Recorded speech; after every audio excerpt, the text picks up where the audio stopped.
Hurricane Beryl tuluyang lumakas sa Category 5. Inulat naman ng bansang St. Vincent and the Grenadines na isa na ang namatay dahil sa pagsalanta ng naturang bagyo. Mga detalye ng balita ibabahagi maya-maya.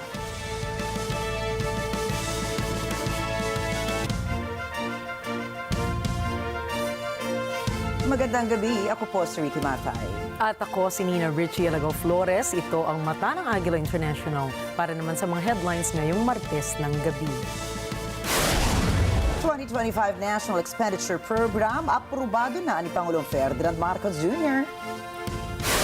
Senator Juan Edgardo Sani Angara ay tinalaga bilang bagong kalihim ng Department of Education. U.S. President Joe Biden tinawag na mapanganib ang partial immunity ruling ng Supreme Court kay former President Donald Trump. H-3 rocket ng Japan matagumpay na lumipad dala ang Earth Observation Satellite.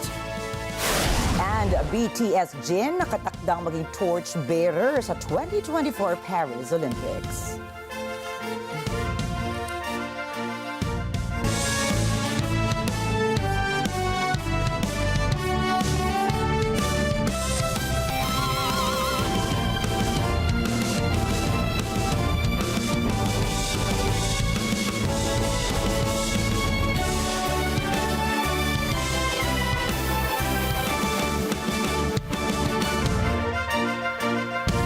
Inaprubahan na ni Pangulong Ferdinand Marcos Jr. ang 2025 National Expenditure Program o NEP. Ito po ang panukalang pambansang budget at ay siyang magsisilbing batayan ng Kongreso sa General Appropriations Bill. Ang 2025 NEP ay sumasalamin sa mga prioridad ng administrasyon tulad ng food security, social protection, healthcare, pabahay, disaster resilience, infrastructure, digital connectivity at energization. Yan mismo ang sinabi ni Pangulong Marcos pagkatapos ipresenta ng Department of Budget and Management ang panukalang budget sa isang cabinet meeting sa Malacanang. Para sa fiscal year 2025, ang National Expenditure Program ay nagkakahalaga ng 6.352 trillion pesos. Ito ay 10.1% na mas mataas kaysa fiscal year 2024 General Appropriations Act na umabot lamang ng 5.768 trillion pesos. Kabilang sa mga ahensyang nakakuha ng malaking budget ay ang Department of Education, Department of Public Works and Highways, Department of Health, Department of the Interior and Local Government at Department of National Defense. Malaki rin ang nakalaang pondo para sa Department of Social Welfare and Development, Department of Agriculture, Department of Agrarian Reform, Department of Transportation at Department of Justice. Ang panukalang pambansang budget ay may temang Agenda for Prosperity, Fulfilling the Needs and Aspirations of the Filipino People. Layo nito na ipagpatuloy ang pagpapaunlad ng pagbabagong pang-ekonomiya at panlipunan para sa isang maunlad, inklusibo at matatag na kinabukasan sa ilalim ng bagong Pilipinas. Samantala, itinalaga bilang panibagong kalihim ng Department of Education si Senator Sani Angara ni Pangulong Ferdinand Marcos Jr. kasunod ng pagbibitiw ni Vice President Sara Duterte mula sa naturang pwesto. Ayon sa Presidential Communications Office Secretary Cheloy Garafil, ipinahayag ni Pangulo Marcos ang appointment ni Senator Angara sa natapos na cabinet meeting kaninang umaga sa Malacanang. Batay sa background ni Angara, siya ay may Master of Laws mula sa Harvard University, Bachelor of Laws mula sa University of the Philippines, Bachelor of Science in Economics mula sa London School of Economics, mga daan para maipasok siya sa pamunuan ng DepEd. Kabilang naman sa kanilang legislative works ay ang Universal Access to Quality Tertiary Education Act at the Enhanced Basic Education Act of 2013. Pinuri rin ng Kamara ang pagpili ni Pangulong Ferdinand Marcos Jr. kay Senator Sani Angara bilang kapalit ni Vice President Sara Duterte. Ipinahayag ni House Speaker Martin Romualdez na isang outstanding choice si Angara para pamunuan ang DepEd dahil sa kanyang malawak na karanasan at dedikasyon sa public service. Sinabi ni Romualdez bilang mambabatas na isulong ni Angara ang kapakanan ng edukasyon sa Pilipinas. Lubos namang nagpasalamat si Angara kay Pangulo Marcos mula na rin sa tiwalang ibinigay nito bilang kalihim ng DepEd. Samantala, sa July 19 naman magiging epektibo ang resignation ni Vice President Sara Duterte. Kinwestiyon ni Senate President Francis Escudero ang naging desisyon ng Regional Tripartite Wages and Productivity Board na aprubahan ng 35 pisong aumento para sa mga manggagawa sa National Capital Region or NCR. Binigyan din ni Escudero na kulang at malayo na matugunan ang mga pangangailangan ng mga Pilipino sa harap ng mataas na presyo ng bilihin. Paliwanag din ni Escudero na hindi naaayon sa tunay na cost of living sa Metro Manila ang naturang daily minimum wage increase. Ipinunto naman ni Senate President Pro Tempore Jinggoy Estrada na nakakaapekto ang tumataas na inflation rates sa mahihirap ng mga Pilipino. Sa isang pahayag, sinabi ni Senator Estrada, mas mahirap sa mga naghihikahos nating kababayan na tustusan ang pang-araw-araw na gastusin ng kanilang pamilya at ang patuloy na pagtaas na presyo ng mga pangunahing bilihin, kaya makakatulong ang dagdag sa sahod lalo na sa mga minimum wage earners. Pero sana tumaas pa ang arawang sahod nila dahil kakarampot kung tutuusin ang dagdag na 35 pesos.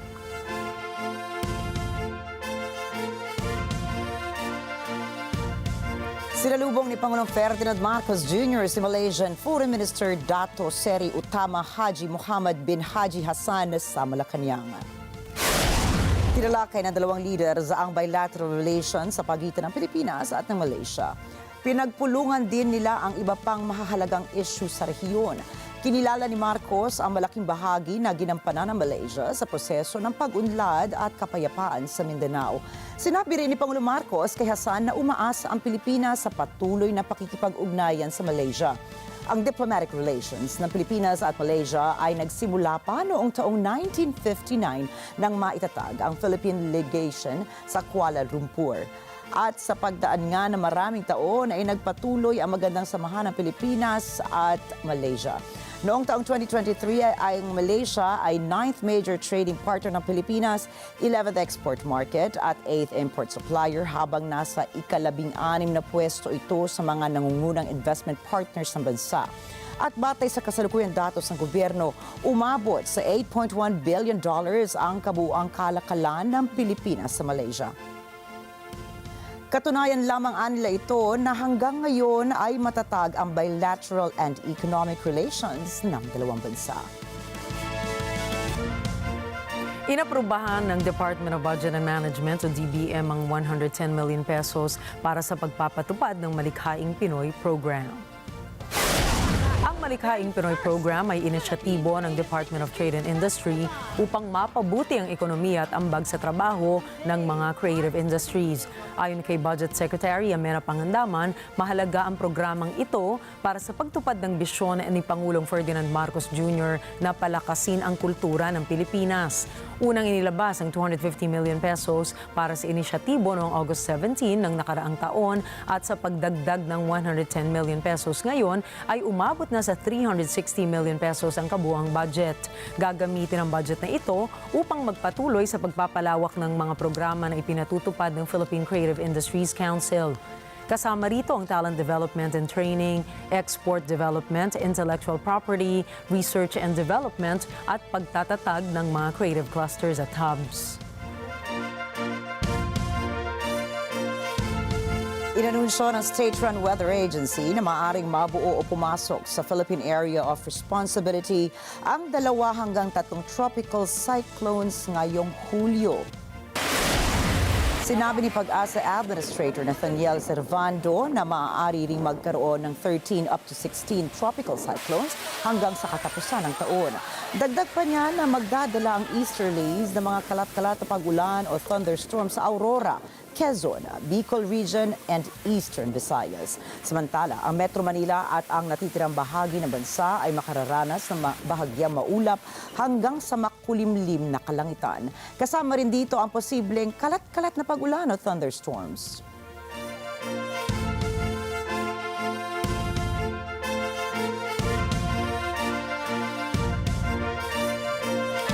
Muling nagbuga ng sulfur dioxide ang bulkang Canlaon sa Negros. Sinabi ng PHIVOLCS na ngayong araw ay nagbugang kanlaon ng 5,083 tons na volcanic sulfur dioxide. Mas mababa ito ng bahagya kumpara sa 5,397 tons na sulfur dioxide na ibinuga nito noong June 28. Subalit babala ng PHIVOLCS, kahit na nabawasan ang sulfur dioxide emission ng bulkang Kanlaon, ay nananatili pa rin ang posibilidad na ito ay sasabog. Ang volcanic earthquake activity ng bulkang Kanlaon ay nananatili rin sa average na 10 kada araw. Kaya't nasa ilalim pa rin ito ng Alert Level 2, nangangahulugan na may increasing unrest sa bulkan at sa paligid nito dahil sa magmatic processes sa posibleng humantong humantong sa pagsabog ng bulkan. Dahil rito, mariing pinapayuhan ng PHIVOLCS ang publiko na huwag pumasok sa 4-kilometer permanent danger zone ng bulkang Kanlaon. Ito ay upang maiwasan ng sinuman ang masaktan mula sa panganib na dulot ng pagsabog ng bulkan. Ipinahayag ng Department of Health o DOH na bahagyang tumaas ang mga naitatalang kaso ng dengue sa Pilipinas. Batay sa isinagawang wild or waterborne disease, influenza-like illness, leptospirosis and dengue monitoring ng ahensya, tumaas ng 10% ang bilang ng mga kaso ng dengue sa bansa. Mula May 19 up to June 1, nakapagtala ito ng 6,082 dengue cases, mas mataas kaysa sa 5,547 cases noong May 5 up to May 18. Mas mataas din ng 15% ang naitala na kaso ng dengue mula January 1 hanggang June 15 na 77,867 kung ikukumpara naman ito sa nakaraang taon na 67,576 ayon po yan sa DOH. Kaya payo ng ahensya, sundin ang 4S strategy para labanan ng dengue. Ipinahayag ng Presidential Anti-Organized Crime Commission o PAOC na handa ang Pilipinas at China na magtulungan para supilin ang mga transnational criminal activities sa dalawang bansa. Ito ay matapos ang naging pagpupulong ni Chinese Ambassador to the Philippines, Wang Chilian, at ni PAOC Chairperson at Executive Secretary Lucas Bersamin ukol sa mga hakbangin para palakasin ang kooperasyon ng law enforcement agencies ng dalawang bansa kontra organized crime. Ipinaabot naman ng Chinese envoy ang pagpapasalamat ng China sa ginawang aksyon ng law enforcement authorities ng Pilipinas. Isa na rito ang pagsagip sa mga Chinese nationals mula sa mga illegal na pogo hubs. Kung kaya nais ng Beijing na paigtingin ang kooperasyon nito sa Manila para epektibong supilin ang mga criminal networks. Binigyan din ng China na ang commitment na ito ay isang daan para maprotektahan ang mga mamamayan ng dalawang bansa. Higit sa lahat ay maipatupad ang hustisya laban sa kriminalidad.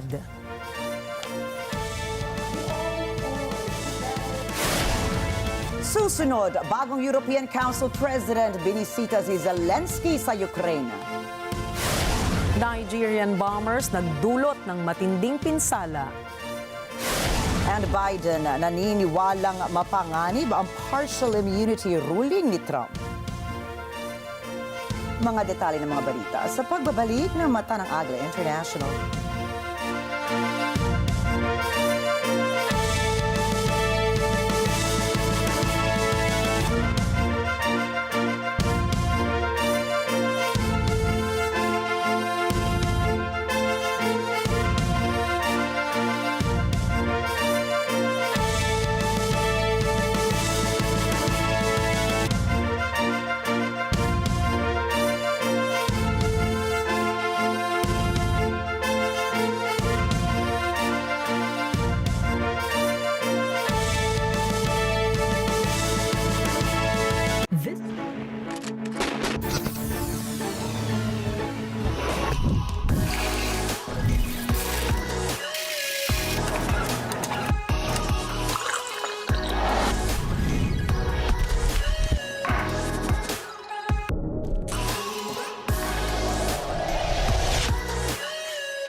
Ang letter sender natin ay si Chubby Cherry.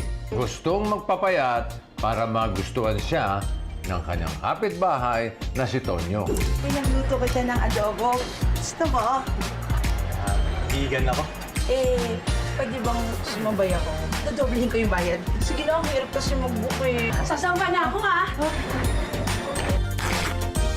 No. Dang dang. Love, Bosleng and Tali. Tuwing linggo, dito lang sa Net 25. Let's net together sa Net 25.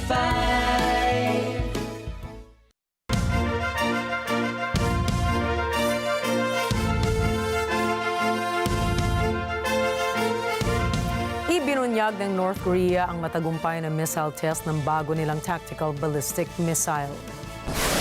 Mayroon umanong kakayahan ito na magdala ng 4.5 tons ng super large warheads.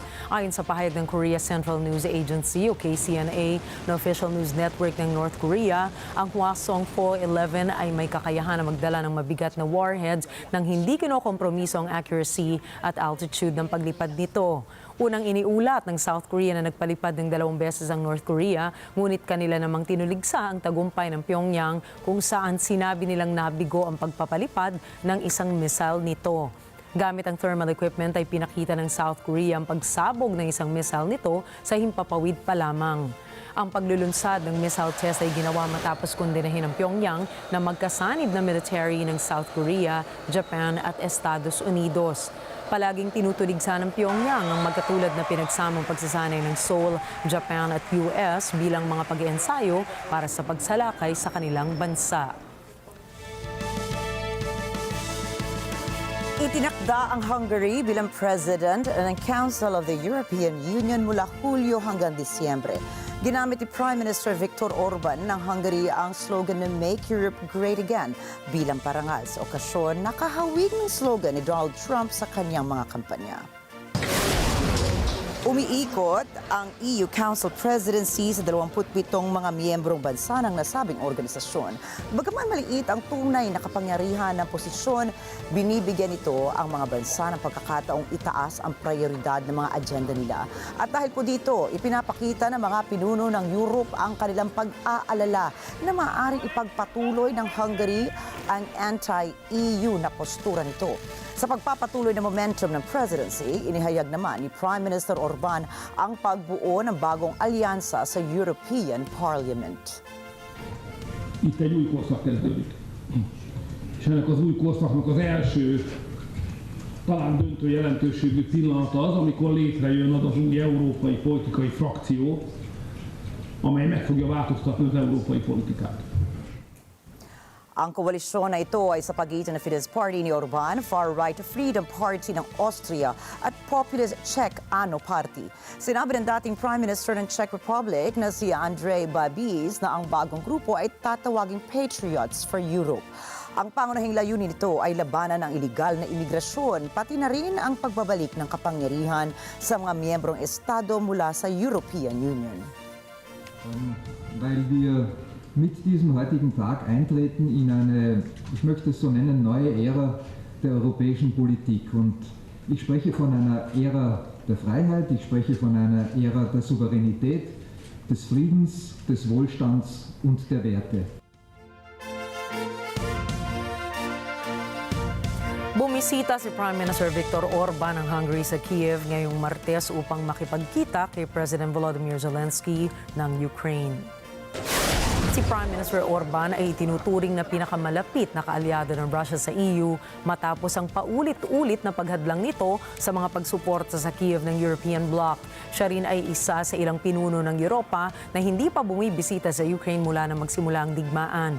Ayon sa tagapagsalita ni Orban na si Zoltan Kovacs, tatalakayin ni na Prime Minister Orban at President Zelensky ang mga posibilidad para makamit ang kapayapaan sa rehiyon. Inaasahan din na tatalakayin ng dalawang lider ang kasalukuyang mga issue sa bilateral na relations ng Hungary at Ukraine. Kamakailan lamang nagkaroon ng issue si Orban sa Kiev dahil sa kabiguan nitong garantyahan ang mga karapatan ng minoryang Hungarian sa Ukraine. Nagbabala ang Israeli Embassy sa Kyiv sa mga mamamayan nito na huwag muna itong pumunta sa Ukraine dahil sa dumaraming reports na hindi nakakaalis ang mga dual citizens sa naturang bansa. Sa isang pahayag, sinabi ni Israeli Ambassador to Kyiv Michael Brodsky na all Israelis with Ukrainian citizenship should consider the expediency of visiting Ukraine during wartime. In case of detention of the holder of dual citizenship, the embassy will not be able to provide assistance in the matter of departure from Ukraine. Kasabay ng babala ng embahada ay ang paghigpit ng mga Ukrainian authorities sa paglabas-masok sa Ukraine ng mga lalaking nasa edad 18 hanggang 90 dahil sa martial law nito. Magugunitang isinabatas ni Ukrainian President Volodymyr Zelensky ang pagpapababa ng edad para mapasama sa military draft ng Kyiv. Ito ay mula edad na 27 na ibinaba po sa edad na 25. Napilitang lumikas ang mga Palestinians mula sa silangang Khan Yunis matapos mag-issue ng panibagong evacuation order ng Israel. Ang evacuation order ay para sa mga bahagi ng timugang Gaza nang atakihin nito ang Rafah. Narito ang report ni Michelle Verzonilla. Daang-daang libo na ang umalis ng Rafah bago at habang nagaganap ang isang opensiba na inalunsad ng pwersang Israel laban dito. Isang bagong evacuation order ang inisyu ng IDF para sa ilang bahagi ng Khan Yunis at Rafah. Ang warning para sa Al-Qarara, Bani Sohaila at iba pang bayan ay inilabas sa social media at opisyal na pahayag. Ito ay matapos sabihin ng Israel na 20 projectiles ang inilunsad patungo rito mula sa rehiyon ng Khan Yunis. Ang atake ay inako ng armadong sangay ng Palestinian militant group Islamic Jihad. Noong Lunes, naghanda na ng pag-atake ang Israel laban sa Rafah. Takot at labis na pagkabahala ang bumabalot ngayon sa mga tao. Marami sa kanila ang nagmamakaawang tapusin na ang labanan. 10 مرات كل رحيل بكلف مصاري وبكلف دم. احنا اخواننا استشهدوا، اولادنا ضاعوا، اولادنا لا دراسه ولا علم، احنا ناس طلاب سلام مش طلاب حرب، بكفي يا عرب، احنا بنموت بالبطء، حرام عليكم، احنا ذنبنا، احنا مواطنين ابرياء. Ayon sa United Nations, ang pangyayaring ito ay patunay na naman na wala ng ligtas na lugar sa Gaza. Michelle Verzonilla para sa mata ng Agila International, trusted, connected, on point. Hindi naman bababa sa 32 katao ang nasawi at higit sa 100 ang nasugatan matapos ang magkasunod na pambobomba sa iba't ibang lokasyon sa Nigeria nitong katapusan ng linggo. Ang unang pag-atake noong Sabado ay isinagawa ng isang babae na nagpasabog ng ilang improvised explosive devices sa isang wedding reception sa bayan ng Gaza. Ilang minuto matapos ang unang pagsabog, isa pang bomber ang nakapasok sa General Hospital Gaza at nagpasabog rin ng mga bomba. Kasunod nito, naganap ang ikatlong pagsabog na tumama sa isang libing. Mayroon ding ika-4 na pag-atake na iniulat ng isang milisyang Nigerian sa isang security post sa Gaza. Kinondena ni Pangulong Bola Tinubu ng Nigeria ang mga pag-atake at sinabing ang administrasyon ay kumikilos na upang tiyakin ang kaligtasan ng mga mamamayan. Nangako rin siya na papanagutin ang mga may kagagawa ng mga pag-atake, bagaman wala pang grupo ang umaako ng responsibilidad sa mga nasabing pambobomba. Nagpasya ang US Supreme Court na bigyan ng immunity si Donald Trump mula sa prosekusyon bilang dating Pangulo. Ang pasyang ito ay maaaring magbinbin ng trial nito ukol sa pakikipagsabwata na baliktarin ang resulta ng 2020 election. Narito ang karagdagang detalye mula kay Beryl. Ang 6-3 decision split ng Supreme Court ay ibinaba 4 na buwan bago ang eleksyon, kung saan si Donald Trump ang kandidato ng Republicans na lalaban kay Pangulong Joe Biden. Ang makasaysayang kaso ang huling dininig ng kasalukuyang termino ng Supreme Court na sinasabing may malaking implikasyon para sa executive power at sa karera para sa White House. Ayon kay Conservative Chief Justice John Roberts, sa opinyon ng kanyang mayorya, ang isang pangulo ay hindi kailanman mas makapangyarihan sa batas. Ngunit may tiyak na immunity ito sa criminal prosecution sa opisyal na mga aksyong ginawa habang nasa posisyon. Kung kaya't ani Robert, hindi maaaring litisin ng presidente at may karapatan ito sa minimum o presumptive immunity mula sa paglilitis para sa kanyang mga aksyong opisyal. Ngunit ayon kay Roberts, ukol sa hindi opisyal na mga aksyon ng Pangulo, walang immunity para rito. Dagdag niya, ibabalik sa mababang hukuman ang kaso upang alamin ano sa mga reklamong hinaharap ni Trump ang opisyal at hindi. Si Trump ay kinasuhan ng conspiracy to defraud the United States at obstruction of an official proceeding. Ito ay ang January 6, 2021 joint session ng Kongreso ukol sa pagpapatibay ng pagkapanalo ni Biden. Kinasuhan din si Trump ng pakikipagsabwatan upang ipagkait sa mga Amerikano ang karapatang bumoto at bilangin ang kanilang mga boto. Samantala, ikinagalit ng ilang mga demonstrador ang pasyang ito ng Supreme Court. Anila, hindi kapani-paniwala ang ganitong pangyayari na payagang makatakbo bilang Pangulo ang isang nagbalak ng kudeta laban sa pamahalaan. They have taken the scales of justice and gone like this toward Donald Trump, which is unbelievable. You know, the idea that the American people will go to the polls not knowing for sure, not knowing the details and not knowing for sure, was Donald Trump an insurrectionist? Did he attempt a soft coup last January 6th? Which I think is a resounding yes, but you know, they will not know that for sure. Well, because our justice system has failed us, we're going to be allowed to have somebody that attempted a failed coup run for president again and quite possibly win. So, you know, I mean, that's as bad as things can get in terms of a justice system. And so my demand is that they try the leader of the coup plot now, but that's not going to happen. Pearl Rogacion, para sa mata ng Agila International. Trusted, connected, on point. Nag-report na sa kulungan noong Lunes si Steve Bannon, isang mukha ng right-wing sa politikang Amerika at dating tagapagpayo ni Donald Trump. Ito ay upang simulan ng tugunan ang sentensya sa kanya na contempt of Congress. Narito po ang detalye mula kay May Fanway Zaragoza. Si Steve Bannon ay napatunayang may sala dahil sa pagsasawalang bahala sa isang sapina na humarap sa Kongreso ng Estados Unidos. Ito ay kaugnay ng investigasyon ukol sa pag-atake sa US Capitol ng mga taga-suporta ni Donald Trump noong Enero 6, 2021. Si Bannon na 70 taong gulang ay humarap sa federal prison sa Connecticut. Anya, ipinagmamalaki niya ang makulong kung ito ang kailangan upang manindigan laban kay Pangulong Joe Biden.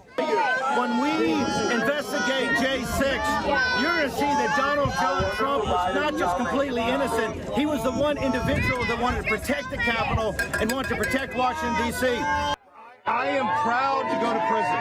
If this is what it takes to stand up to tyranny, if this is what it takes to stand up to the Garland, corrupt, criminal DOJ. Inilalaban ni Bannon na ang investigasyon ukol sa January 6 insurrection ay dahil lamang para usigin ang politika ni Trump na tumatakbo sa Nobyembre bilang Pangulo. Si Bannon ay isa sa mga utak sa likod ng matagumpay ng kampanya ni Trump noong 2016. Nasistensyahan siya ng 4 na buwang pagkabilanggo noong Oktubre 2022, ngunit nananatiling malaya hanggang ngayon habang inaapila ang kanyang kumbiksyon. Hindi na opisyal na nagtatrabaho si Bannon para kay Trump, subalit idiniin ito ang suporta para sa dating Pangulo at nangakong gagawin ang lahat, maibalik lang ito sa White House. May Zaragoza para sa mata ng Agila International. Trusted, connected, on point. Tinawag ni US President Joe Biden bilang dangerous president at nakasisira sa rule of law ang desisyon ng Supreme Court na bigyan ng partial immunity si Donald Trump o dating Pangulong Donald Trump. This nation was founded on the principle that there are no kings in America. Each of us is equal before the law. No one is above the law, not even the President of the United States. With today's Supreme Court decision on presidential immunity, that fundamentally changed. For all practical purposes, today's decision almost certainly means that there are virtually no limits on what a president can do. This is a fundamentally new principle, and it's a dangerous precedent. Sa isang televised statement, inihayag ni Biden ang naturang hatol ay isang disservice para sa mga Amerikano. Sinabi din nito na itinatag ang Amerika sa prinsipyong bawat isa ay pantay-pantay sa harap ng batas. Walang sino man ang mas nakalalamang sa batas kahit pa presidente ng Estados Unidos. Nearly 4 years ago, my predecessor sent a violent mob to the U.S. Capitol to stop the peaceful transfer of power. We all saw it with our own eyes. We sat there and watched it happen that day. Attack on the police, the ransacking of the Capitol, a mob literally hunting down the House Speaker, Nancy Pelosi, gallows erected to hang the Vice President, Mike Pence. I think it's fair to say it's one of the darkest days in the history of America. Now the man who sent that mob to the U.S. Capitol is facing potential criminal conviction for what happened that day. And the American people deserve to have an answer in the courts before the upcoming election. The public has a right to know the answer about what happened on January 6th before they are asked to vote again this year. Now, because of today's decision, that is highly, highly unlikely. It's a terrible disservice to the people of this nation. Samantala, binanggit din ni President Biden ang ginawa ni Trump na ang pagpapadala ng mga tao sa US Capitol ay nagresulta sa kanyang kinakaharap na kasong kriminal sa nangyari noong January 6. Nararapat din anya na magkaroon ng kasagutan ng mamamayan ng Amerika mula sa korte kaugnay ng naturang kaso bago ang nalalapit na presidential election. Iginiit din ni Biden na iginagalang niya na limitado at hindi absolutang kapangyarihan ng Pangulo ng Amerika sa naging pamumuno nito sa nakalipas na 3 kalahating taon. Nagpa siya ang korte na lahat ng mga dating Pangulo ay mayroong partial immunity mula sa criminal prosecution habang maaari namang i-apply ang absolute immunity sa mga aksyon na ginawa bilang parte ng opisyal na tungkulin ng Pangulo, subalit hindi saklaw dito ang mga isinasagawa ng mga presidente sa pribadong kapasidad. Pinuri ni Trump ang naging desisyon ng korte bilang malaking panalo para sa demokrasya. Kasunod ng hatol ng korte, maantala ang kaso laban kay Trump kaugnay sa umunong pagtatangka nitong baliktarin ang resulta ng 2020 election kung saan nanalo si Biden. I know I will respect the limits of the presidential powers I have for 3.5 years. But any president, including Donald Trump, will now be free to ignore the law. I concur with Justice Sotomayor's dissent today. Here's what she said. She said, in every use of official power, the president is now a king above the law. With fear for our democracy, I dissent. End of quote. So should the American people dissent. I dissent.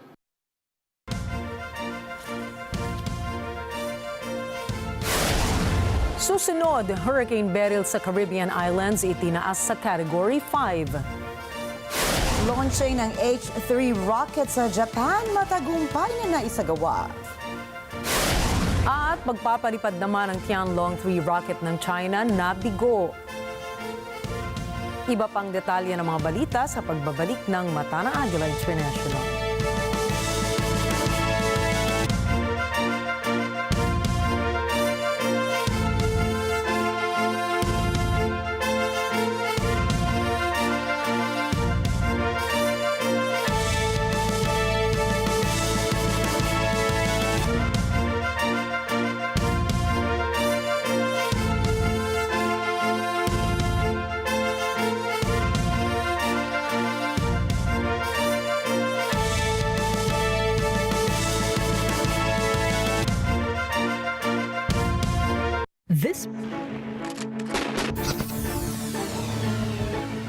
Alam namin ang iyong pagsisikap.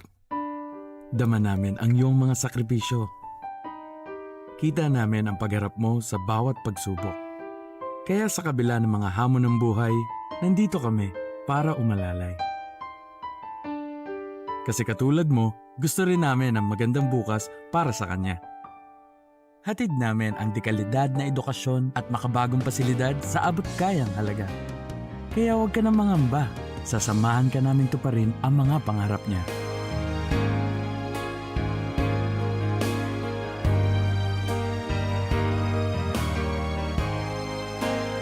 Maaasahan mong sulit dito ang mga pinagsikapan mo. sa aming mga makabagong pasilidad at sistema ng edukasyon. Mailalabas natin ang aking talino at mga kakayahan niya. Kahit sa munting halaga, makakasiguro ka na makakasabay siya sa mabilis na pag-ikot ng mundo. Sa New Era, karamay mo kami sa bawat hamon. Kaagapay mo kami sa bawat hakbang. Kasama mo kami sa bawat ngiti at tagumpay.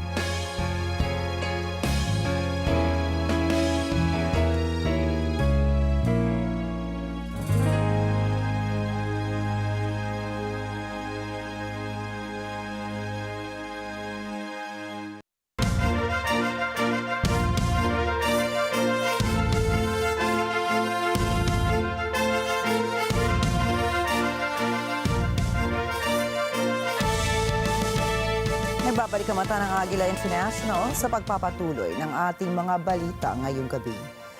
Tuluyang lumakas sa Category 5 ang Hurricane Beryl. Ito ay bilang pangalawang bagyo na naiulat sa ganitong category kasunod ni Hurricane Emily noong taong 2005. Ayon sa National Hurricane Center, umabot sa 160 miles per hour ang bugso ng hangin ni Beryl. Dama ang malakas na storm surge sa Jamaica dahil na rin sa dalang life-threatening winds ng bagyo. Itinaas na ng gobyerno ng Jamaica ang nationwide hurricane warning bilang paghahanda sa inaasahang malakas na pagbuhos ng ulan at flash flood sa bansa. Patay sa trajectory ng meteorologist, posibleng daanan ng Beryl na bagyo ang mga Caribbean countries katulad ng bansang Barbados and Trinidad and Tobago. Samantala, iniulat naman ng bansang St. Vincent and the Grenadines na isa nang namatay dahil sa pagsalanta ng Hurricane Beryl. Inaasahang tataas pa ang bilang ng mga masasawi mula sa dilubyo ng naturang bagyo. Patay ang 7 tao matapos tumama na matinding bagyo sa France, Switzerland at Italy. Ayon sa ulat ng mga otoridad, 3 tao ngayon ang patay sa Switzerland matapos gumuho ng lupa na dulot ng mga pag-ulan. Dagdag pa rito ang isang lalaki na natagpo ang patay sa hotel ng Salzgrund na hinihinalang nalunod. Batay sa Switzerland Civil Security Services ay nasa 700 residente na ang kanilang nailikas sa Valais. Nasawi naman ang 3 matanda sa France matapos mabagsakan ng puno ang sinasakyan nilang kotse. Samantala, pahirapan naman ang ginawang search and rescue sa mga lugar dahil sa matinding putik at pagsasara ng ilang kalsada.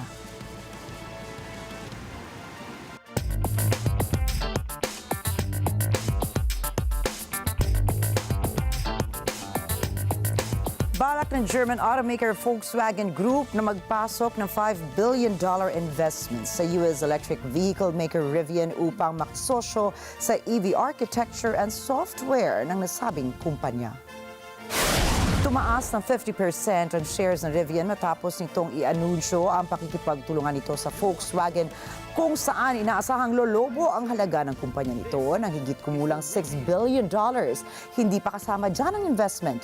Tinitignan ng mga eksperto na ginawa ito ng Volkswagen at Rivian upang matapatan ang kampanya o kumpanya ni Elon Musk sa Tesla na may malaking bahagi sa merkado ng electric vehicles. Balak din ng Volkswagen na magpatayo ng planta sa South Carolina para sa kanilang off-road brand na Scout na magbubukas naman sa taong 2026.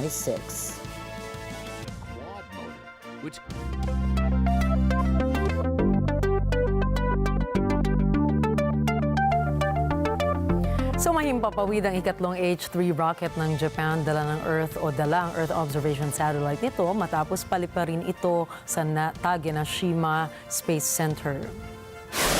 Ayon sa Japan Aerospace Exploration Agency o JAXA, naging matagumpay ang delivery ng H3 rocket sa Advanced Land Observing Satellite 4 nito o mas kilala bilang Daiichi 4 sa target orbit.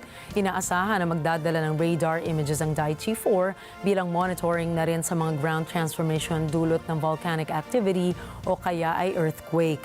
Magugunitang naging failure ang unang launch ng H3 rocket ng Japan noong March 2023, kung saan ay pinasabog ito dahil hindi nag-start ang second second stage engine ng naturang rocket.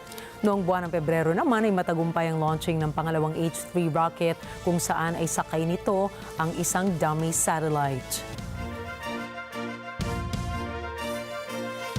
Tinawag na failure ang pagsabog ng Tianlong-3 rocket ng China matapos itong maaksidenteng na-launch sa site. Kita po sa video ang aktwal na paglipad ng Tianlong-3 bago ito sumabog. Bumagsak naman ang Tianlong rocket dahil sa engine failure dahil na rin sa pagbuga ng maitim na usok. Ayon sa Space Pioneer, ang manufacturer ng naturang rocket, naganap ang accidental launch dahil sa structural failure sa connection sa pagitan ng rocket body at ng test platform. Wala namang nasaktan sa naging insidente dahil na-evacuate na ang mga residente bago ang schedule ng test launch. Ibinida ng Crescent Hospital sa Northern Texas ang pinakaunang holographic doctor-to-patient consultation sa buong United States. Ang medical breakthrough na ito ay nagbibigay daan sa inklusibo at makabagong pamamaraan ng pagkonsulta sa mga pasyente. Mula sa Dutch company na Connects, ang Holobox ay ang 3D holographic system na nagpapakita ng life-size projection ng isang doktor. Layuning mapagaan ng Holobox ang regular na konsultasyon ng mga pasyente para sa kanilang pre-operation, post-operation at follow-up appointments.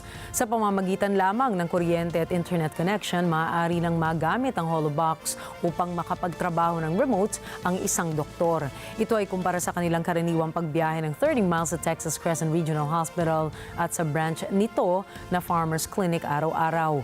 Ayon sa Managing Director ng HoloConnect na si Steve Sterling, ang doctor-patient hologram engagement system ay may potensyal na makapagbigay ng worldwide access sa specialty care at makatipid sa isa sa pinakaimportanteng commodities ng mga doktor, ang kanilang oras. Isang malaking bahagi naman ng probinsya ng Ontario sa Canada ang magwawakas. Ito po ang sentro ng siyensya nito.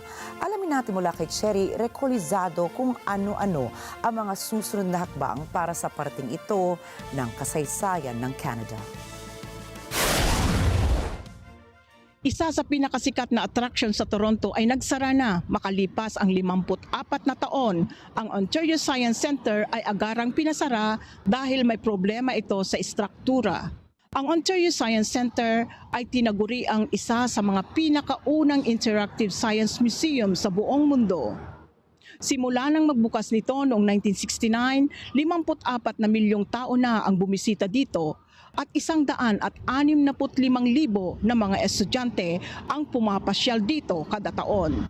Ayon sa isang engineering report, ang bubong ng museo ay may potensyal na masira kapag natabunan ito ng madaming snow o yelo ngayong darating na taglamig. Dagdag dito, mga lumang materyales ang ginamit sa paggawa ng bubong at ang ibang mga panels ay nasisira na. Tinatansya na mahigit kumulang 40 milyon ang gagastusin para mapagawa ito.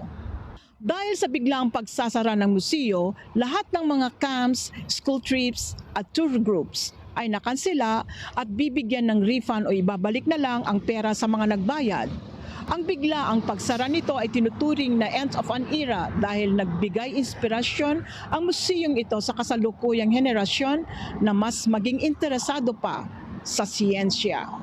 Bagamat ikinalulungkot ito ng maraming taga-Ontario, magkakaroon naman ng pansamantalang lokasyon ang Ontario Science Center habang ipinaplano ang pagpapatayo ng bago at mas maayos na lugar para sa museo sa bagong lokasyon nito sa Ontario Place. Cherry Recolizado, Toronto, Ontario, para sa mata ng Agila International. Trusted, connected, on point.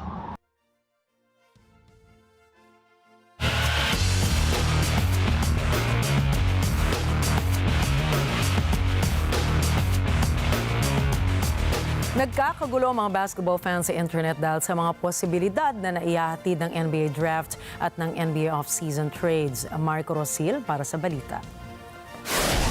Buhay na buhay ang NBA 2024 off-season dahil sa max contract extension at all-star player trades. Pumirma ng napakalaking kontrata si Jason Tatum na 5 years deal na nagkakahalaga ng $315 million o katumbas ng 18.5 billion pesos. Ito ay para sa kanyang Supermax extension sa Boston Celtics matapos nilang mapanalunan ang kanilang record-setting 18th NBA championship. Samantala, kumpirmado nang magtatapos ang fairy tale run ng Splash Brothers dahil sa paghihiwalay ni Steph Curry at Klay Thompson matapos makuha ng Dallas Mavericks si Thompson sa 3 years, $50 million sign and trade deal. Makakasama naman ni Chris Paul ang rookie player na si Victor Wembanyama matapos makuha ng San Antonio Spurs at kinuha ang 1-year deal worth $11 million.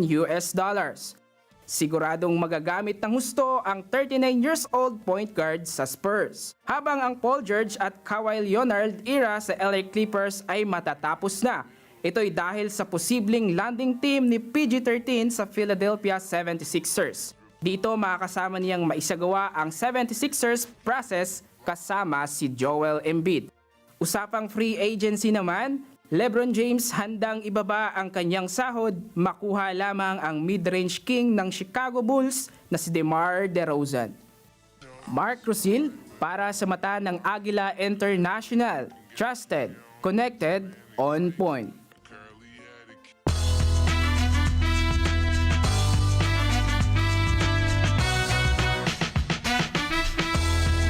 Batay sa Newsweek article na isinulat ni John McGillian, bagamat matagumpay na singer si Taylor Swift, ay hindi pa rin ito maituturing na good role model. Nabanggit din ni Gillian na ang pagkakaroon ng maraming karelasyon sa loob lamang ng ilang taon ay hindi magandang impluensya sa mga batang babae. Ayon pa sa writer, sa edad na 34 ay dapat bigyang pansin na hanggang ngayon ay wala pa ring anak si Taylor sa kabila ng pagkakaroon nito ng maraming karelasyon. You need to calm down naman ang ilang Swifties katulad ni Beryl sa article na isunulat ito sa isang website. Sagot ni Jules, sa halip na tanungin kung bakit maraming naging karelasyon si Swift, ay bakit hindi na lamang tanungin kung bakit ka magtitiis sa isang relasyon na hindi naman para sa iyo. Dagdag pa rito, mas maganda kung bibigyan pansin ang pagkakaroon ng paninindigan Swift sa kung ano at sino talaga ang gusto nito. Sa ngayon, patuloy ang love story ni Taylor kasama ang American football player na si Travis Kelce. Inaabangan na ngayon ang miyembro ng BTS na si Jin bilang torchbearer sa gaganaping 2024 Summer Olympics sa Paris, France. Magbubukas ang 2024 Paris Olympics sa July 26 at magtatagal naman hanggang August 11.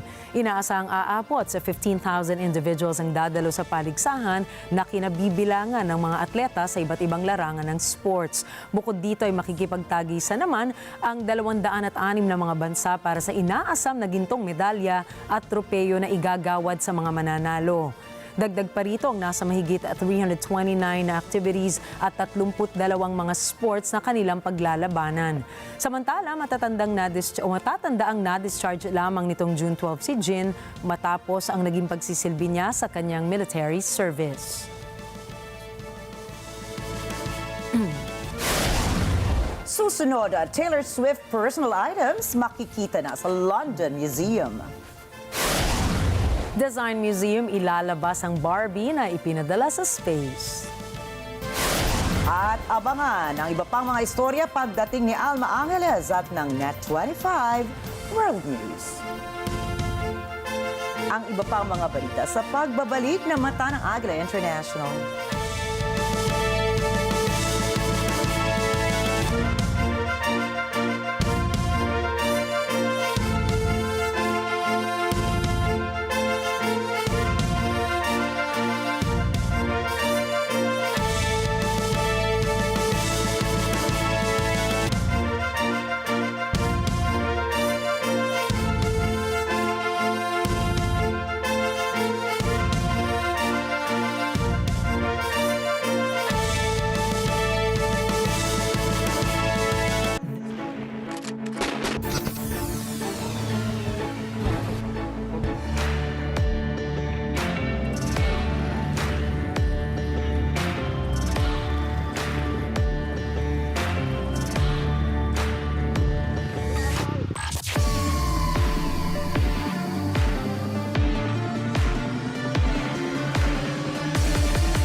bakbakan dito in 5, 4, 3, 2.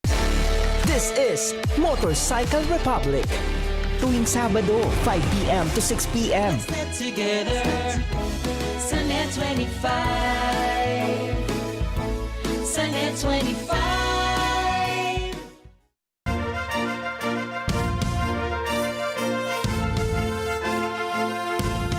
Nagdala naman ng takot sa mga residente ng Chiplun sa Maharashtra ang pag-aaligid ng isang buwaya sa kalsada nito. Kita po sa video ang aktwal na paggala ng buwaya sa kalsada ng nasabing syudad. Ayon sa lokal na ulat, bunsod na malakas na pagbuhos ng ulan ay pinaniniwalang umakyat ang naturang hayop mula sa Shiv River. Ang naturang hayop ay tinatayang nasa 3 up to 4 meters ang haba. Panahon na kasi ngayon na monsoon season sa India dahilan ng walang tigil na pagbuhos ng ulan sa lugar at pagbaha.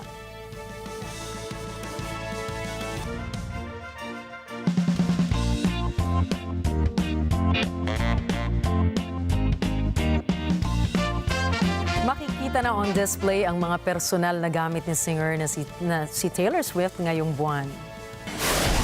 Inaasahang kasama sa collection ng cowboy boots, dresses at music awards na makikita na libre sa Victoria and Albert Museum sa London. Ayon sa V&A Museum, mabibigyan ng pagkakataon ng mga bisita na makita ng malapitan ng ilang items sa unang pagkakataon. Dalawa sa mga ito ang customized cowboy boots na isinuot ni Swift noong 2007 sa isang tour. Kabilang din rito ang black dress na isinuot naman ng singer sa music video na Fortnight. Magsisimula ang display sa July 27 at magtatapos naman sa September 8.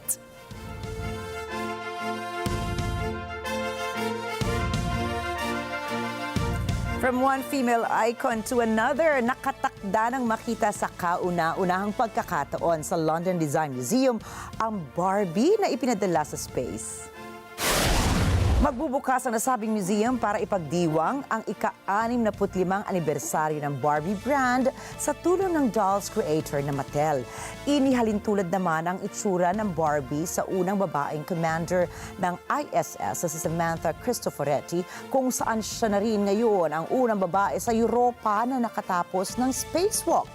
Bukod sa manika ay magkakaroon din ng museum ng video ni Cristoforetti na magbibigay naman ng kasagutan para sa mga kababaihang nagnanais na maging scientists and astronauts. Makikita rin dito ang isa pang Barbie na nakasuot naman na metallic pink spacesuit na unang ilabas noong taong 1985. Kasama rin sa koleksyon ang ilang rare Barbie dolls at ang prototype ng first talking Barbie. Samantala, matapos ipalabas ang hit film na Barbie ni Margot Robbie, ay mas naging patok ang pagkilala sa halaga ng mga manika sa usapin ng kultura, fashion at musika.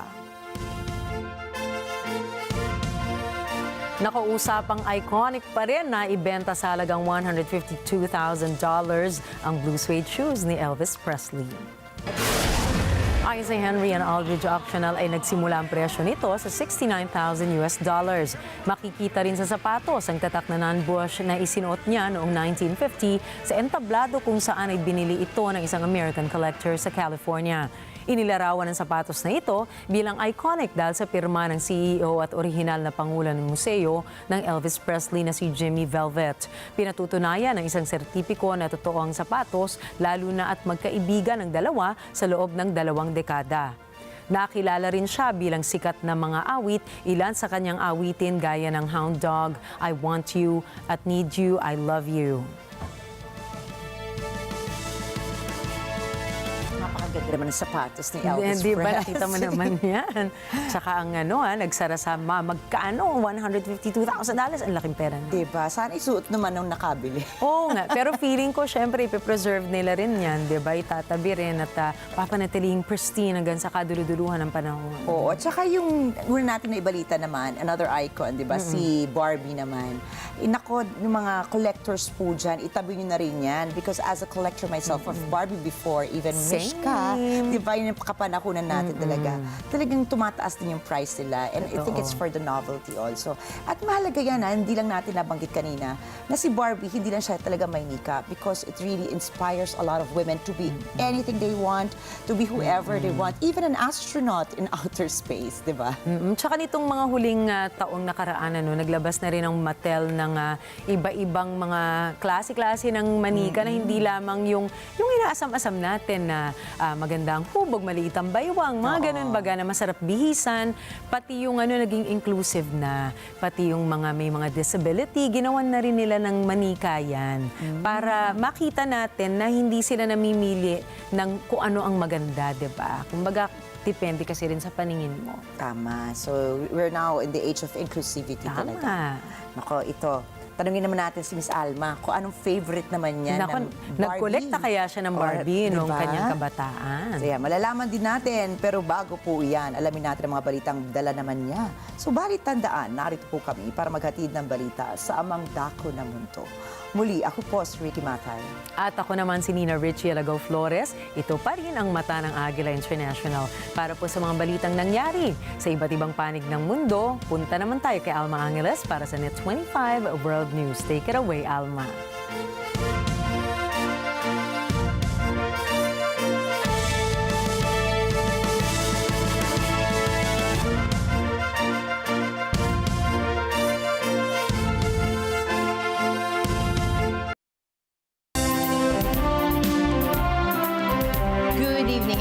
Thank you, Nina and Ricky. You're watching Net 25 World News. I'm Alma Angeles on our top stories.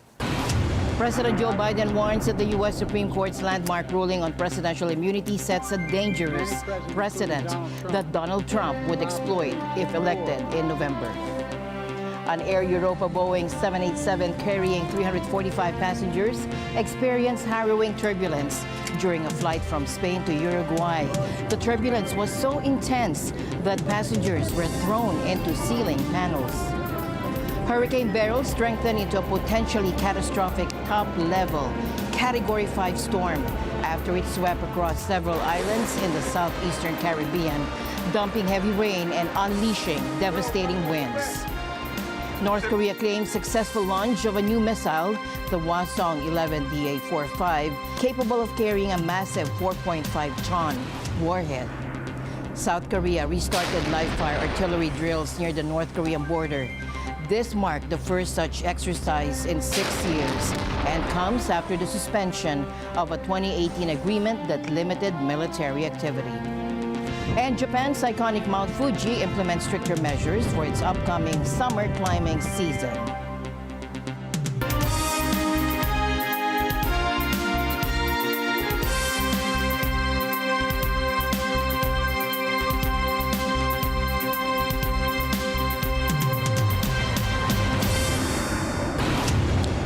Today at the U.S. Supreme Court, a landmark decision was made that significantly increases presidential power and complicates the prosecution of Donald Trump. The ruling addresses the federal criminal case against Trump involving his alleged conspiracy to overturn the 2020 election, including the events of January 6th. Trump argued that as a former president, he has absolute immunity from prosecution for any official acts taken while in office. Scholarly reports that are saying you really have to have a president of this country has to have immunity or they're not going to be able to function in office. Yeah, Bob? Conservative Chief Justice John Roberts, in his majority opinion, said a president is not above the law, but does have absolute immunity from criminal prosecution for official acts taken while in office. The president, therefore, may not be prosecuted for exercising his core constitutional powers, according to Roberts. And as for president's unofficial acts, there is no immunity, the Chief Justice added, sending the case back to a lower court to determine which of the charges facing Trump involve official or unofficial conduct. Shortly after the decision, Donald Trump declared victory on social media, calling it a big win for our Constitution and democracy. The court's 3 liberal justices expressed strong dissent. Justice Sonia Sotomayor, in a passionate dissent, warned that the decision reshapes the institution of the presidency and puts the president above the law. In every use of official power, the president is now a king above the law. Orders the Navy SEAL Team 6 to assassinate a political rival, immune. Organizes a military coup to hold on to power, immune. Takes a bribe in exchange for a pardon, immune, immune, immune. President Biden also reacted to the ruling. This nation was founded on the principle that there are no kings in America. Each of us is equal before the law. No one is above the law. Not even the President of the United States. With today's Supreme Court decision on presidential immunity, that fundamentally changed. For all practical purposes, today's decision almost certainly means that there are virtually no limits on what a president can do. This is a fundamentally new principle, and it's a dangerous precedent. I know I will respect the limits of the presidential powers I have for 3.5 years. But any president, including Donald Trump, will now be free to ignore the law. I concur with Justice Sotomayor's dissent today. Here's what she said. She said, in every use of official power, the president is now a king above the law. With fear for our democracy, I dissent. End of quote. So should the American people dissent. I dissent. Thus, this ruling, marking the first time the Supreme Court has addressed whether presidents can be prosecuted, raised significant questions about the accountability of future presidents and the extent of their immunity from legal consequences. Meanwhile, the dollar rose today and Asia equities had mixed results as investors considered the possibility of a second Donald Trump presidency following last week's debate where Joe Biden delivered a poor performance.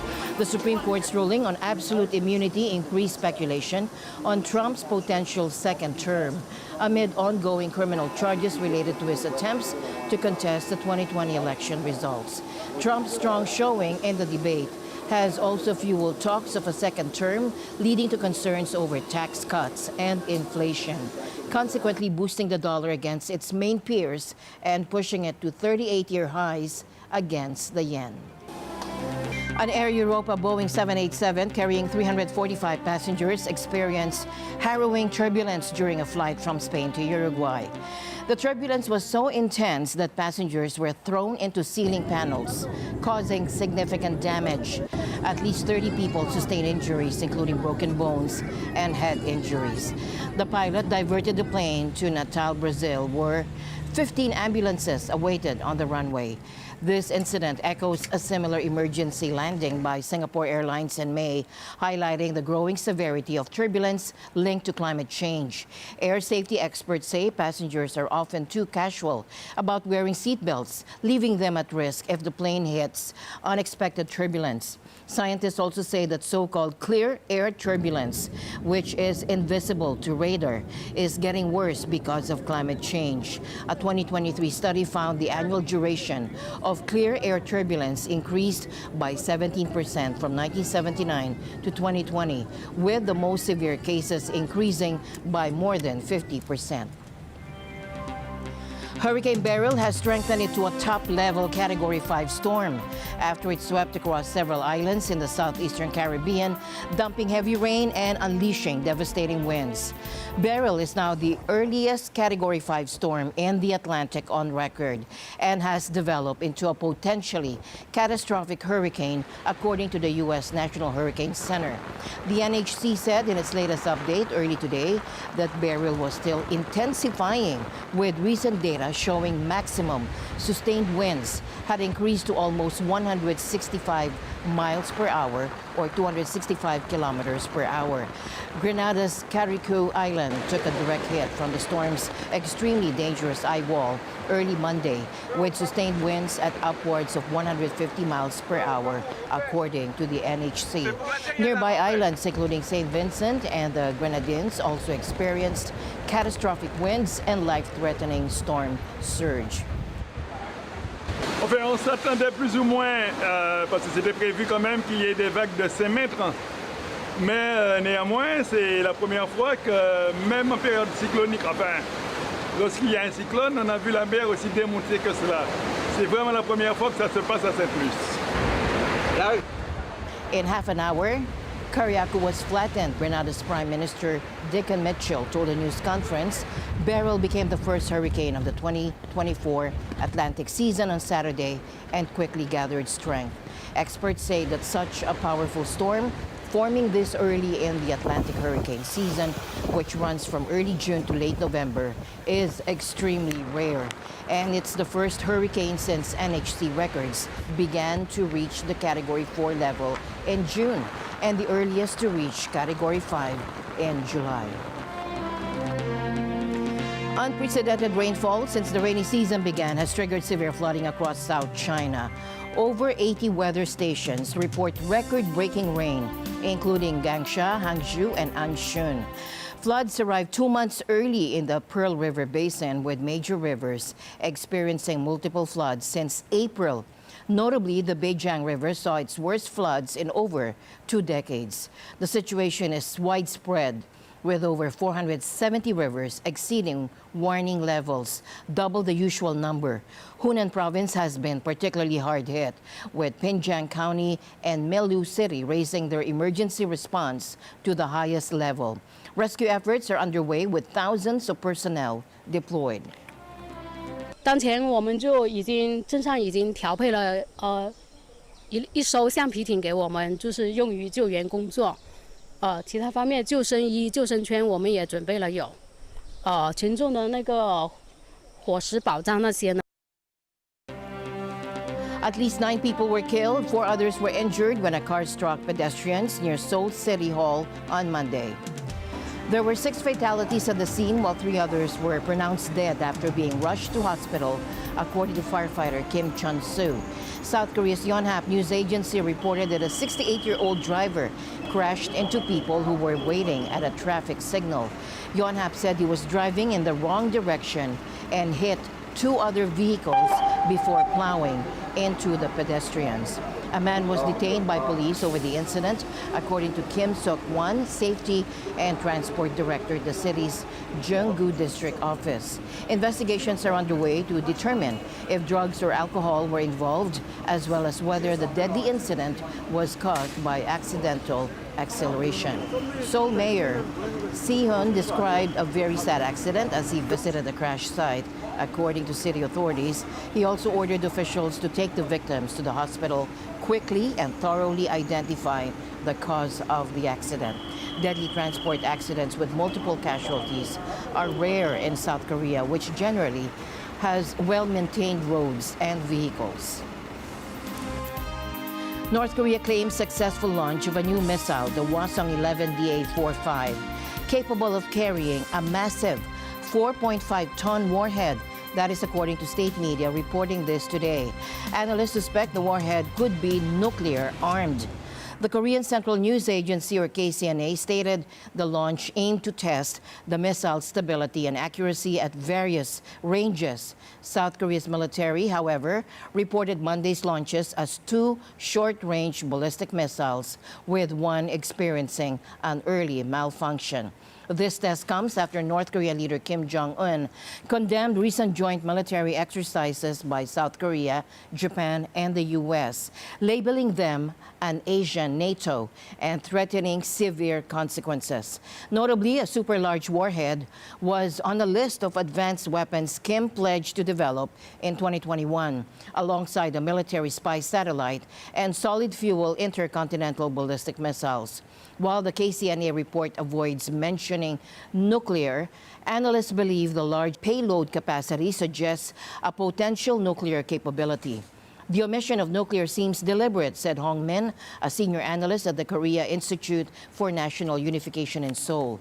Given its size, it could certainly carry a nuclear warhead, making it a weapon of mass destruction. Meanwhile, South Korea restarted live-fire artillery drills near the North Korean border today. And this marked the first such exercise in 6 years and comes after the suspension of a 2018 agreement that limited military activity. The drills involved 140 rounds fired from K9 and K10 5A1 howitzers within 5 kilometers of the border. The South Korean military says these exercises aim to improve readiness and will be conducted regularly. This action follows North Korea's recent use of trash balloons and attempts to disrupt GPS signals, which led South Korea to fully suspend the 2018 agreement in June. The previous agreement restricted drills and created buffer zones along the border. Israeli forces carried out deadly strikes on southern Gaza and battled militants after the army again ordered Palestinians to leave areas near the besieged territory's border with Israel and Egypt. As Israeli troops continue their incursions in Gaza in search of militants, Prime Minister Benjamin Netanyahu announced that Hamas's military capabilities have been almost completely eliminated.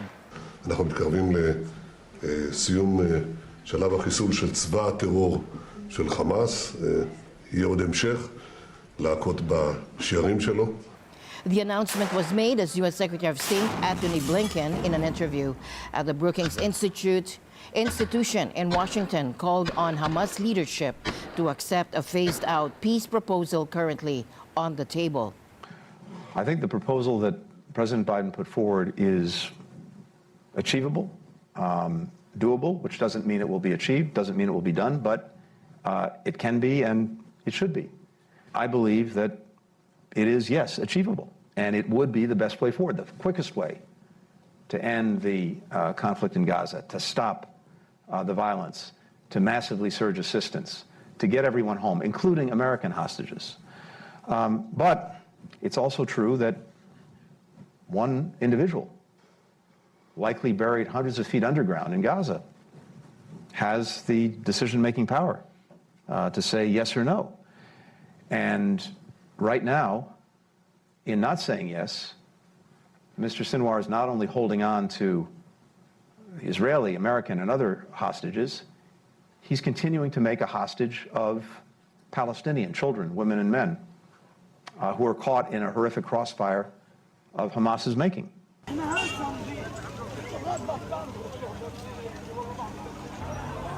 As the secretary spoke, the voices of protesters gathered outside the Brookings Institute could also be heard, and Blinken, who did not acknowledge them, stressed that the Israel-Hamas conflict cannot end with a vacuum in Gaza. We do know this, one way or another. When this conflict ends, it cannot and must not end with a vacuum in Gaza. It has to end in a way that makes sure that there are clear, coherent, achievable plans for Gaza's governance, for its security, and of course, to start to help people to rebuild their lives that have been so decimated and destroyed. One of the Palestinians whose life has radically changed and who seeks accountability is Dr. Mohammed Abdallah, the director of Al-Shifa Hospital. He was released early Monday after being in Israeli custody since November. يعني هو يوم سعيد بخروجنا من معتقلات الاحتلال الإسرائيلي. نحن ومجموعة من الزملاء العاملين في وزارة الصحة وأسرى آخرين خرجوا معنا اليوم حوالي 50 أسير. تركنا وراءنا أسرى كثر، عشرات الآلاف من الأسرى يعيش الأمرين، يذوق من العذاب النفسي والجسدي ما يذوق أي أسير فلسطيني منذ النكبة منذ عام 48. The Israeli prison service told the Washington Post that it was not aware of the torture claims and stated that prisoners have the right to file complaints that will be fully examined. Israeli troops raided Al-Shifa Hospital last year, alleging Hamas militants were using the site as a command center. And hospital officials denied the allegations. Abu Maya was released alongside some 50 Palestinians who were returned to Gaza for medical treatment. Up next, women's role in Afghanistan.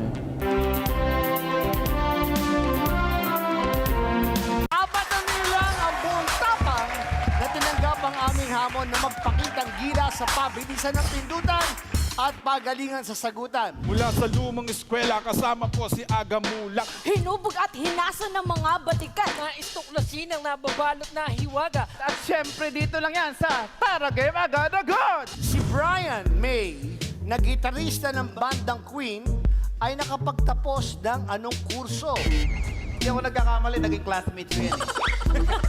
Mahilig din kasi sa music yan eh. And this is Tara Game! Agad-agad! Level up! Let's get together.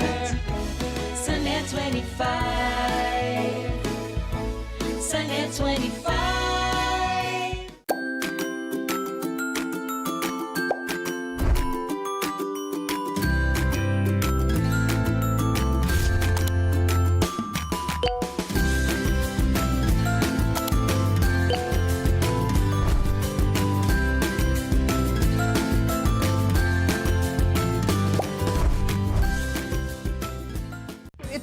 Ito yung Liberica Food Park. No? Yes, ito po. Kamusta naman po ang biyahe? Minus points eh, kasi ang hirap hanapin ang lugar niyo, medyo liblib. Hoy, kakalat nyo ha? Huwag ka mag-alala. Kung sakit na ikalat ko, ito pa. Yan. Anong ginagawa mo? Hindi pa yan ang ginagawa pag may opening yung mga restaurant. Food is on the house!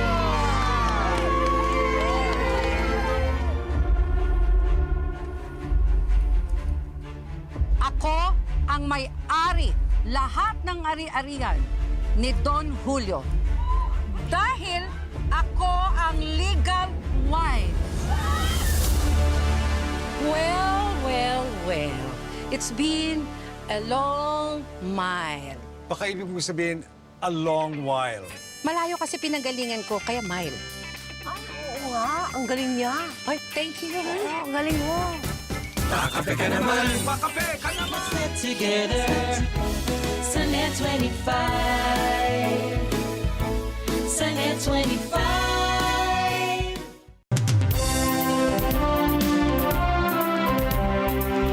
Welcome back. Taliban authorities have been told women must be included in public life. UN Undersecretary General Rosemary DiCarlo brought that message to a UN-led meeting in Qatar on increasing engagement with Afghanistan. Thomas I. Likeness for more. Rights organizations have strongly criticized the controversial UN move to exclude civil society groups, including women's rights activists, from the two-day meeting on Afghanistan as the price for the Taliban government's participation. DiCarlo defends that decision. Regrettably, the de facto authorities will not sit across the table with Afghan civil society in this format. But they heard very clearly the need to include women and civil society in all aspects of public life. The international community has wrestled with its approach to the Taliban since they returned to power, with no country officially recognizing its government. The Taliban has imposed a strict interpretation of Islam, with women subjected to laws characterized by the UN as gender apartheid. DiCarlo says at some point the country will have to change if it wants international recognition. Afghanistan cannot return to the international fold or fully develop economically and socially if it is deprived of the contributions and potential of half its population. The UN-hosted meeting began on Sunday. It's the third such gathering to be held in Qatar in a little over a year. But it's the first to include Taliban authorities who seized power in Afghanistan in 2021. Thomas I. Likeness, Net 25 World News. Vanuatu celebrated the opening of a new government complex, including a presidential palace, finance ministry, and foreign affairs building, entirely funded by China. The project highlights China's growing influence in the Pacific nation, raising concerns about Vanuatu's mounting debt to China, estimated at 40% of its external debt. The Lowy Institute think tank estimates China invested over $21 million in the project, a significant sum for a developing nation of less than 300,000 people. Local media reported that hundreds of public servants would work rent-free inside the new buildings. While China emphasizes friendly cooperation with Pacific countries, there are fears that Vanuatu and other Pacific states such as Tonga and Solomon Islands are increasingly vulnerable to what critics have described as China's death trap diplomacy. A recent report warns that the Philippines and Indonesia are increasing their reliance on coal for electricity generation despite international efforts to promote renewable energy. In 2023, coal accounted for 61.8% of electricity generation in Indonesia and 61.9% in the Philippines, marking new record highs for both countries. Both nations are struggling to keep pace with regional counterparts in adopting wind and solar energy, with renewable energy accounting for just 3.2% of electricity generation in the Philippines and 0.3% in Indonesia. The report also highlights Indonesia's shift to becoming the world's fifth largest coal power generator, surpassing South Korea. Both countries have set targets for renewable energy use, with the Philippines aiming for 35% by 2030 and Indonesia targeting 44% the same year. Japan's iconic Mount Fuji implements stricter measures for its upcoming summer climbing season. To combat over-tourism and prioritizing climber safety, authorities are introducing a daily cap of 4,000 climbers on the Yoshida Trail, the most popular ascent route. Additionally, climbers will now face a new entry fee of 2,000 yen, or around $13, with the option to donate further. This year marks the first time online reservations become mandatory for the Yoshida Trail, aiming for smoother climber flow and better crowd management. And these regulations come as Japan experiences a post-pandemic tourism boom, with Mount Fuji attracting a significant portion of visitors. The revered mountain, a UNESCO World Heritage Site, draws over 220,000 climbers during the July to September window each year, raising concerns about environmental damage and climber safety. I think I really like the idea because if you respect mountain, you have to limit the people actually. Like I stay in India and I keep going to Nepal for climbing. As the Everest, you see a lot of traffic jam. I think Japan has done the great job doing the restrictions and limit the people and the fees as well. It's a very limited fees, not the very high money, because whenever I climb the mountain, we have to pay a lot of huge money. So we're from, we have a lot of mountains where I live, and they actually cap it at like 100, 120. So 4,000 to us, when we heard that, we thought that was a lot still. But looking after climbing just a bit of it, they do have the infrastructure to kind of preserve nature and keep people on there's a very good path, wide path, to where it doesn't seem crowded. But so yeah, I didn't mind it at all. And I think the fee is also not a bad fee, I think, just to preserve nature and just to... And sometimes, not in danger, but I felt uncomfortable because of the crowd, because of people. It's an experience, of course, but for the safety of people, and I think it's good to have like a maximum of people for some specific pace. And if this can help to maintain all this and to keep place and Mount Fuji in a good shape, I will say, I think overall it's a good idea. In the charming seaside town of St. Andrews, New Brunswick, members of the Iglesia ni Cristo, or INC, is spreading sunshine. Tyra reports on their heartwarming visit to Pasamakuri Lodge, a local retirement home where Filipino generosity and good spirits brought smiles to the faces of residents and staff alike. Tyra. It's a beautiful day in this small, quaint town in the southern part of New Brunswick, located in the easternmost part of Canada. And the residents and workers at this retirement home have huge smiles on their faces, not only because of the cheerful weather, but more so because of the heartwarming presence of this group of Filipinos who has brought an abundance of happiness in the place.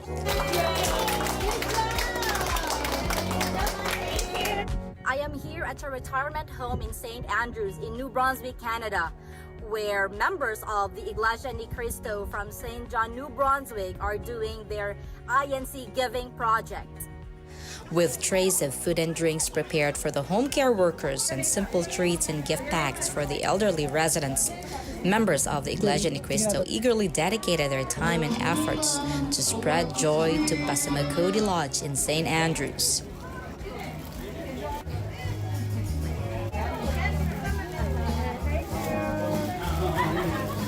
The residents felt delighted in the musical performances the children presented for them.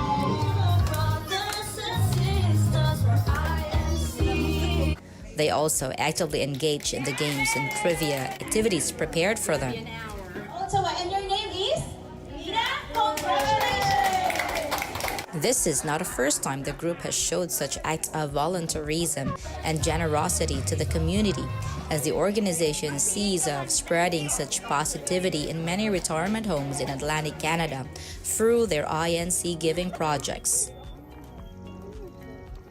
Meanwhile, the event also promotes family time and bonding for the organizers from St. John Local, District of Ottawa, who had some spare time to explore the National Historic Site of St. Andrews, a small town in Charlotte County, New Brunswick, in eastern Canada. From New Brunswick, Canada, Tyra Liu for Net25 World News. Back to you, Alma.